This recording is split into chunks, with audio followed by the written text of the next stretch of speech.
welcome back to Timeless Steel Garage. We're doing something a little bit different this time. I'm inside my office and I'm using my Rode podcasting mic to talk you guys through this American Powertrain TKX 5-speed conversion for a third gen Camaro, 1982 to 92 Camaro. Thought this would be a little easier for you so you don't hear my fans and tools flying and things going on. Just wanted to try something different. And like I've told you guys in the last episode, my primary microphone system was down, and that last video was painful to watch because it's hard to hear. And if you're like me, if I am on a YouTube video and I can't hear the audio very well, I'm immediately not interested. So we're going to do this time, and you guys tell me what you think of this format, but let's get into it. Okay, so American Powertrain, just go to americanpowertrain.com and they have everything you need for a transmission swap on a lot of popular platforms. And they can piece you together an individual kit if they don't have one. Just tell them what you are trying to do, and they'll get it together for you. And if you're lucky enough to have one of the major platforms, like this Camaro is obviously a major platform, they've already got the fit and finish and the kit ready to go. I mean, this conversion is very well designed. Click on Third Gen F body and you can see you could buy all the individual components here if you want to. But buy the whole kit. Just get the kit. You'll save money in the long run. It'll be a lot less hassle for you. So if you want to get a kit, you just click on that request a quote button. That's the easiest way, honestly, because everybody's project is a little bit different. Everyone's got different requirements and a result that they're trying to achieve. So I just told them what I had, 373 rear gear, 350 Vortec, wanted a 5-speed, and let them do all the math because I don't computer or math. Here's their contact information, American company. I love them. And here's the car, 1984 Z28 Camaro. This is my daughter's car. You guys have been following along. And here's the kit. This box the transmission comes in, by the way, is amazing. I mean, I think you could drop this off a building and it'd be okay. Several different ratio options. Again, I let them figure that out for me because I don't math. But it's got their little plate on there. It's ready to go. And the kit is just, it's all inclusive. So I laid it all out here so you guys can see it. Brand new bell housing bolts. Every single piece you need is labeled. They have great instructions. They even send you Tremec instructions with the transmission. And all the hardware is bagged and tagged. You got a BMR transmission crossmember here, and it's adjustable for those that are running the stock torque arm. So if you lower the car, you can adjust it. A really nice piece. It's powder coated.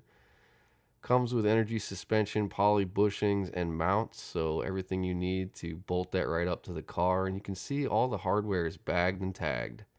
And the high-grade, high-strength stuff is ARP, which I mean, if you build cars, you're a fan. We got a low-car shifter arm. You can get your shift knob in black or white. I've always gotten black, so I just decided to get white this time just because I haven't ever gotten white before. But, like I said, this is your flywheel to block and pressure plate bolts, I think. And new pilot bearing. Reverse light switch, all the little switches you need to make your lights work. There's a GM clutch safety switch there on the left. I'm telling you, anything you can think of with this kit, they've already thought of it for you. You can start with an automatic car, or you can start with a shell like me. Here's the clutch. I think this is a spec clutch because it's blue. I told them I wanted it to be easy to drive for my daughter, 400 horsepower, so this is what they sent me. And here's their Hydromax kit, which has all the hydraulic components you need for the clutch to work. It's pretty cool. It comes all in a box. It's all organized. It's got your save cylinder. It's got your reservoir. It's got your hydraulic bearing. It's got all the wiring you need. It's got the lines you need, all in this convenient little box. And I'm a huge fan of those hydraulic throwout bearings because it just makes things so simple. You don't got to worry about mechanical linkages or any of that stuff that these old cars used to run. And I laid this out like Fast and Furious all on the garage floor for you guys. So, anyhow, if you guys ever heard of a Third Gen guy on YouTube, check out. He's got a lot of great videos for Third Gen Camaros, but he makes this little template that you bolt to the firewall on an automatic car, and it shows you exactly where to drill and cut to bolt the manual master cylinder on there. And it also serves as a reinforcement plate because the third gens are notorious for having firewall flex because they're just thin. So he sells a lot of cool little products. Check out his YouTube channel. He's got a little eBay store, and I'm a big fan of that dude. Anyways, here's the car again. I'm going to show you. Center console here was obviously for an automatic, so we're going to have to cut a hole for the 5-speed. That's not a big deal. You can actually find little templates for Camaros. Open the hood here, and we'll show you kind of where that template goes. It's going to end up bolting on the inside of the car there, so you can mark the holes and drill. I'll take that master cylinder or the brake booster there completely off and just get it out of the way. But I'd like to get this drivetrain all done. Here's the pilot bearing. Obviously, you want the beveled side towards you so that the transmission input shaft can go in there. And get yourself a nice quality bearing driver and try to hit it straight, not crooked like I'm doing here. If you freeze this bearing overnight, it'll make your life a little easier. You obviously want that bearing to be flush with the crank once it's installed. That's what I'm checking for here. Now, putting your flywheel on is the next step.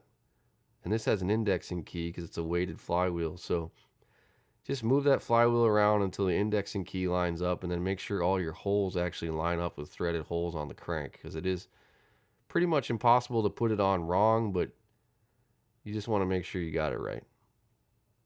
I'm going to get a little sand mallet here to kind of tap it on the crank, lightly oil the crank so it goes on. Here's the ARP studs. There's instructions in the kit. I generally just follow ARP's instructions on the hardware.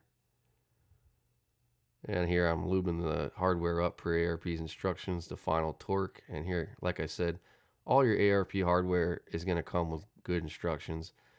I use a little yellow nail polish to show that I torqued them, and I'm testing the bell housing now. The kit calls for 4 bolts here so that we can check for bell housing run out. All right, we're back, and I got a brand new microphone set up from Rode. So back to regularly scheduled programming. You know what I am saying. Okay, so we left off with measuring the bell housing, and you can see I have a short on this. There's a lot of videos if you've never done it before, but what it involves is getting yourself a dial indicator like this, a magnetic dial indicator, sticking it in there on the flywheel and taking 90-degree measurements to make sure that your bell housing is actually centered on the block. This bell housing is a good example of why this is very important to do. Tremec says you got to be within 5 thousandths vertical and horizontal. Okay, this transmission was way out. When I measured on my 90s, I had a negative 0.005 here, positive 0.026 here, positive 0.029 here, 0 on the vertical. So I elected to get 14 thousandths dowel pins, which you can see are already installed. And I took my measurements, and it was a pain, but I got it within 5,000 vertical and 5,000 horizontal on the money. So we're now within tolerance for Tremec, and we're gonna pull the bell housing back off and continue with the process. But if you've never done the measurements before, this is pretty much how the math works. So you take your lowest number and you subtract the bigger number from it. So on the vertical, it was 0 minus positive 0.026. That gave us negative 0.026. You divide that by 2, your actual run out there, 13 thousandths. And the horizontal, minus 0.005 minus positive 0.29, that gives us a negative 0.034. You divide that by 2, and that gives us negative 0.017 thousandths. So I ordered 0.014 thousandths dowel pins, and I was able to get it right at 5 thousandths on vertical and horizontal. So we are centered now, and you can see I ordered these Moroso bell housing dowel pins. There's 2 different types that you can get. There's a type that you can put in here and you can adjust from the back. Those are expensive. They're like 90 bucks. And these are the cheaper ones. But the problem with the cheaper ones, they're like $30, is you've got to hammer them in and hammer them out every time. And it's a pain in the butt. It took me like 6 or 7 times to finally get this right. And you just got to move it just a little bit at a time. And I finally got it happy. And the way these work is they're beveled in the back and they have a slit cut in them. So you can hammer them into the block, get them back out. Whereas the stock dowel pins, you know, they're beveled on both sides. And they're a little harder to get in and out of the block. So anyhow, let's go ahead and get this bell housing off. Okay, I did kind of a test fit of the starter shield. We'll get to that later. I got the clutch here. It does have a clutch alignment tool in it, which is cool. And I got the instructions. Pretty standard if you've ever installed a clutch. There's nothing really difficult here. You just got to make sure you do the sequence correctly and it's centered. They include ARP bolts in the kit, 130-2201 Chevy pressure plate bolt kit. So what we're going to do is put the clutch on, put the pressure plate on, get the bolts started, and make sure you got your clutch alignment here, and we'll get this thing, because we got to get the clutch on so we can start making measurements for our Hydromax hydraulic bearing. When you put a new clutch on, obviously you want to make sure your flywheel surface is clean. We'll do that here in a minute. And you want to make sure you got the right side facing the flywheel. A lot of times these are marked. They'll say front or back, but this one's pretty obvious. It's not going to fit this way. Okay, so clutch alignment tool, and you can see these things can be a pain, right? Because they make machine ones out of metal that are a little bit better, but watch what happens when I let go of this, right? It sags. So you got to think about this when you're tightening your pressure plate on. You got to kind of keep that thing centered with your thumb, or have a buddy hold it, and you got to tighten your pressure plate evenly. If you have issues getting your transmission in, this is the problem right here. ARP says to torque 3/8 bolt to 45 foot-pounds. The instructions here say 35 foot-pounds. When you got aftermarket hardware, I generally will go with what the aftermarket hardware instructions say. This thing's heavy and cumbersome and hard to work with. You just got to get in there and do it. Get one started here. Now, these bolts do not come with any lubricant from ARP. Loosely get them all started. And I'm actually going to put a dab of Loctite on all these. But for now, I'm just going to get them started and holding said pressure plate on.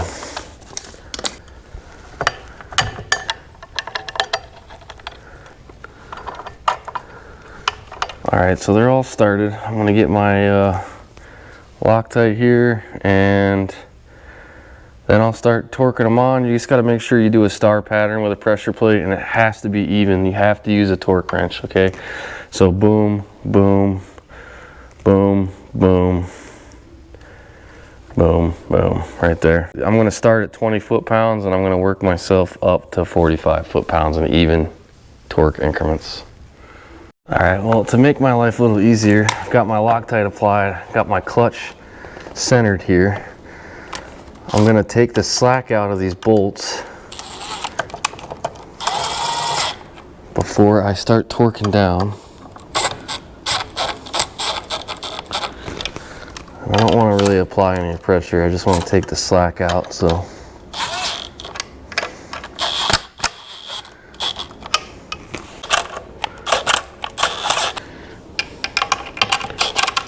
now the pressure plate's holding itself.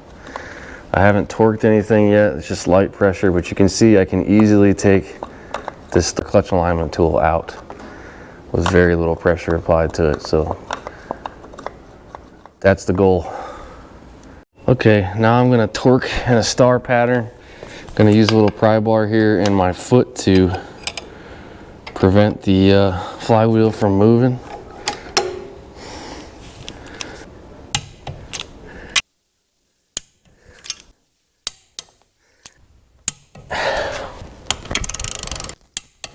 All right, initial torque is accomplished. Let's go ahead and step up to 35 foot-pounds.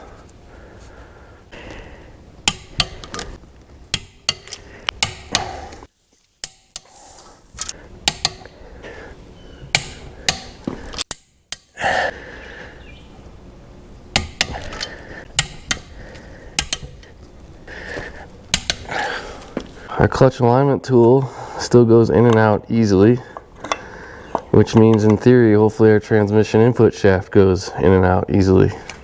Like I do with everything, just in case I have to walk away, I'm going to mark all these bolts with a, you can use paint strip or nail polish.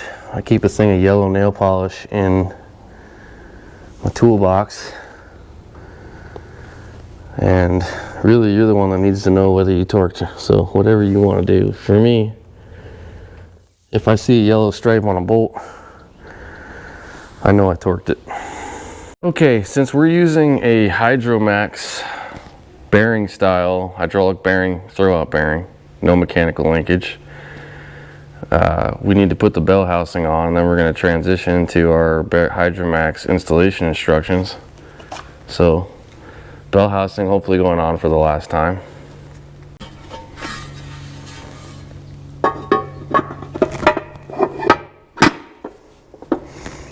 I'm going to lightly run these in just to take the slack out, and then I'll get the torque wrench out.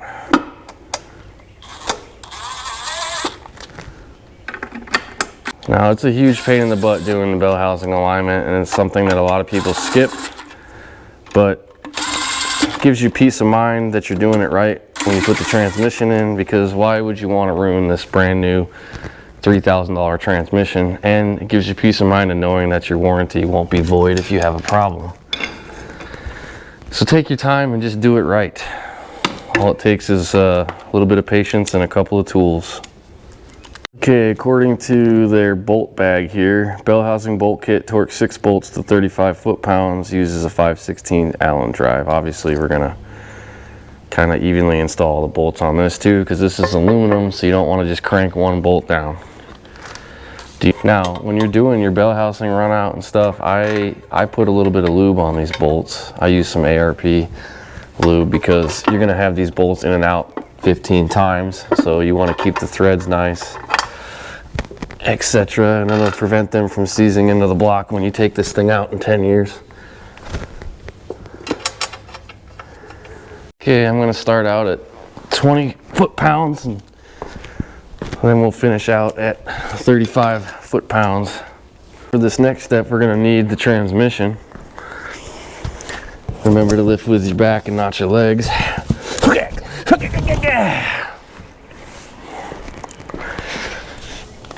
Okay, there is the transmission.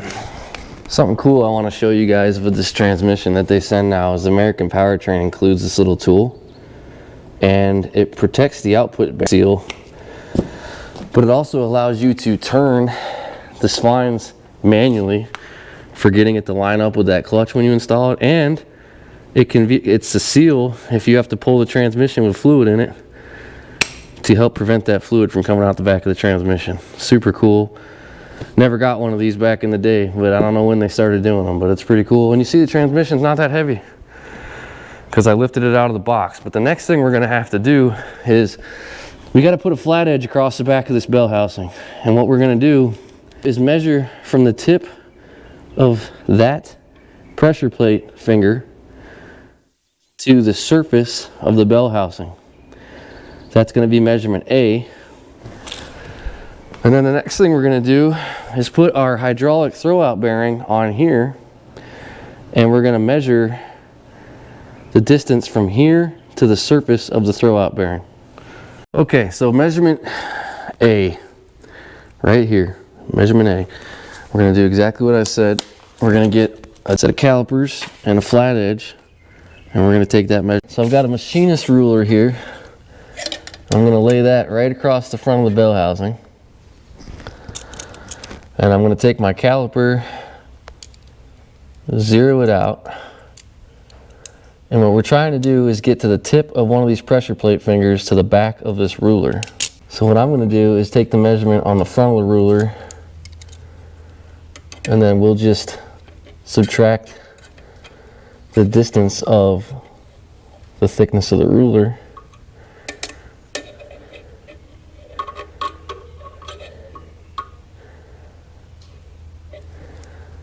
Okay, I get 2.8260, and I'm going to take this measurement 3 times. Okay, so my first measurement was 2.8260. Now I'm going to reset my stuff here, and I'm going to take another measurement. I'm going to take 3 measurements to try to get the most accurate that I can. 2.7095, 2.78, 7825, 2.78 again. So I'm gonna say that we're around 2.78, 2.7850, and we're gonna subtract 0.045, 2.740, 2.7 inches of clearance for that hydraulic throwout bearing. Okay, so the next measurement that we got to take is the distance between the back side of the transmission mount surface here, the front side of it, however you want to talk about it, and the front side of the hydraulic bearing. So we've got the hydraulic bearing here, we've got a shim pack and a stud kit. We've got to take this bolt out and replace it with a stud, because that's going to keep our bearing from moving. There we go. Just going to take our throwout bearing here out of the bag. Figure out which stud we need.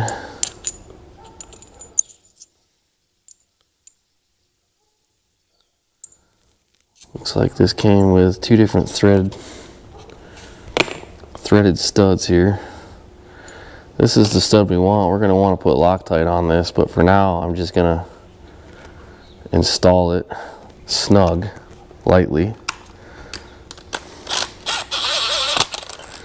Okay, and you can see we're going to put this bearing on the transmission, and before I do that there's an O-ring inside here that I'm going to lubricate. Just make sure that it doesn't get pinched during our measurements. Gonna feed this over nice and easy. All right, now it's fully seated. So you can see what we're doing here is we're gonna take our same ruler, and now we wanna measure from here, the back of this ruler, to the front of this transmission. So I'm gonna write bell housing on these measurements, and I'm going to write bearing on this, okay? Put our ruler here, try to keep it flat. We're going to measure to the back side of the transmission here. 2.4415, I'll write that down. 2.4415. We're going to take 3 measurements, and we're going to take the average if we have to. 2.53, 530, 2.546,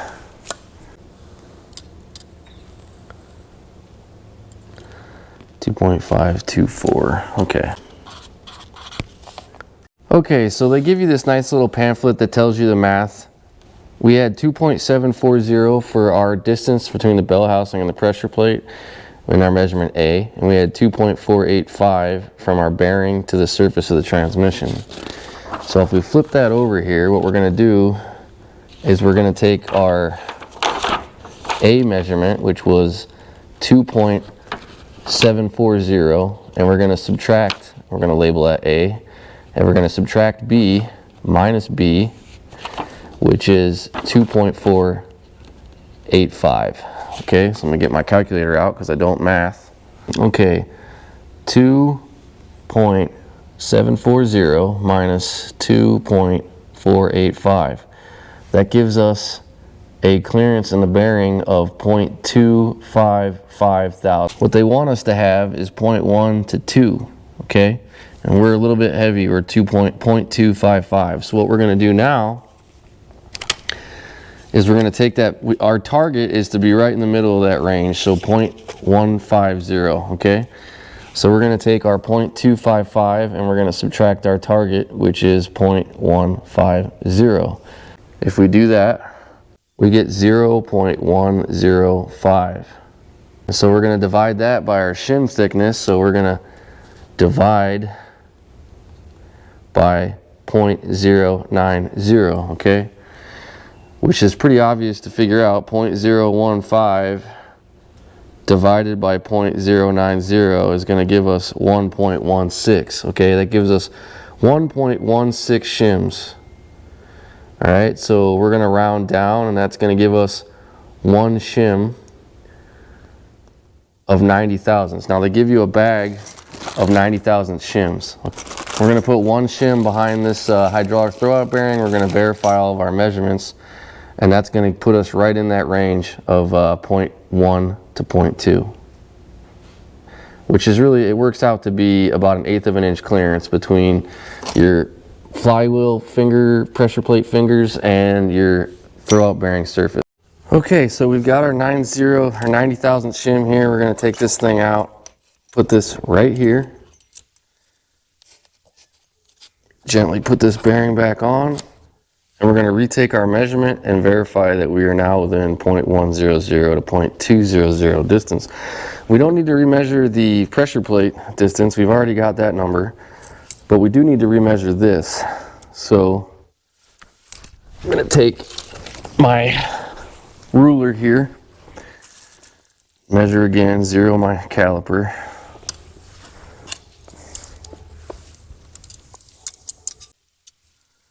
.6785.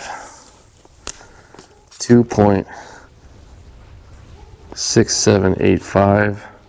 Let's take that measurement again. Make sure it wasn't a crazy measurement. 2.644. Let's take another measurement here. 2.614. So we're going to take that 2.644 measurement as the mean and come back over here to our math. We're going to take the thickness of the ruler off of that, right? 2.644 minus 0.045, that gives us a 2.599. So now we're going to redo our math here. Measurement A was 2.740. Measurement B after the shim is now 2.599.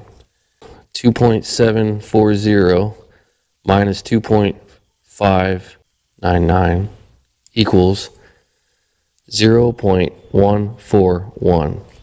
Bingo. Right in the middle of where we wanted to be, which was 0.100 to 0.200. And what that does is, let's just say that my measurements are a little bit off. That gives us room on either side, right? So I'm happy. One shim. That's all we needed. So we're going to come back over here, and I'm going to take this off. I'm going to figure out what the proper torque of this bearing stud here on this and torque that down. Then we'll continue with the installation. Okay, real quick before we get to installing the transmission, let's talk about these hydraulic throwout bearings. This Hydromax throwout bearing from American Powertrain, they come pre-filled with fluid for making them easy to bleed later, but this bearing actually can be pulled out. So if you hold on to this, you might run into a situation where you actually ruin the bearing. So when you're handling this thing, you want to handle it with the blue anodized surface and not pull on the bearing, because remember, this part is designed to come out. When you push the clutch pedal, you're sending hydraulic fluid into this feed line and you're forcing this bearing out, and that's going to push against the pressure plate of the clutch, and then when you release the clutch, it's going to come out to the reservoir. So this is removable right now, and you don't want to damage that. So just hold it right here. Make sure you lube this O-ring inside here, and don't forget to put the shim on that you just did all that work measuring for, okay? So we're going to lube the splines here. We're going to lube the part of the output shaft that's going into the pilot bearing. One last thing I'm going to do before we get to pushing this transmission on, I'm going to make sure that my hydraulic lines are attached and they're not going to leak, because once you get this thing in there and on the bell housing, it's going to be real hard to get tools in there.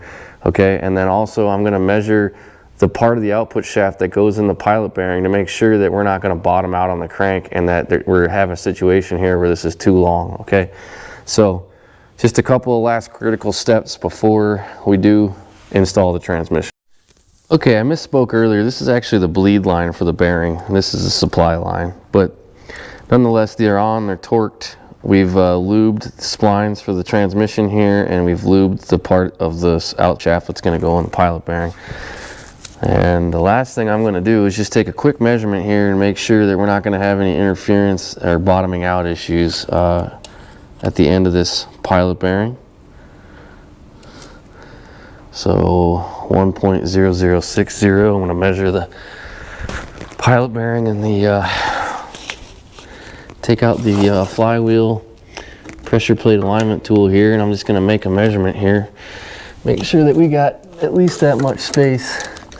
1.135. Yep, we got enough, so it's not going to bottom out, which is really shouldn't. I mean, they sell so many of these kits, I'm sure they've got it figured out, but it's always a good thing to check. So now we're going to take that guy there, we're going to put it on a little transmission dolly, we're going to route those lines out the side of the hole here, and let's get this transmission installed. All right, it's just a little bit too low to the ground for my transmission jack, so I tried this little dolly, and that's not going to work either, so I'm just going to manhandle it in. First thing I'm going to do is get this alignment tool out, which came out real easy, so that's good. And then I'm going to get my hydraulic lines at least started in the hole here and get them out of my way. And then I'm going to feed this bad boy in there. All right, we got her real close here, real close. All right, so I ended up taking the transmission out, and my clutch alignment wasn't great. So I took everything off, realigned the clutch, got my bell housing bolts loose, got my transmission bolts loose. Now I'm going to torque the bell housing down. And you know, it's of note here, do not use these bolts to pull your transmission into that pilot bearing, because if you need bolts to pull this transmission into that pilot bearing, you probably caught the edge of the bearing case and you're probably destroying it. So just take your time, you should be able to wiggle it in by hand. And now I'm going to put the right bolts in the bell housing, torque those down. Got some blood on there, look at that. I'm going to torque these bolts down, and the transmission is installed to the block. I got a huge mess in here to clean up, but there it is. There's the drivetrain for the third gen Camaro. I mean, I had to give myself a little motivation and put that sweet shift knob on. Look at that. It's a 5-speed. Ember's gonna learn how to drive a 5-speed. So there's no oil in that, there's no oil in that, but the drivetrain's basically assembled. No real major problems. There's always, I don't think I've ever stabbed a transmission first time go successfully. Sometimes those clutches can just be a pain. But other than that, the kit went together real easy. So that's step one, or part one of this Tremec TKX install from American Powertrain.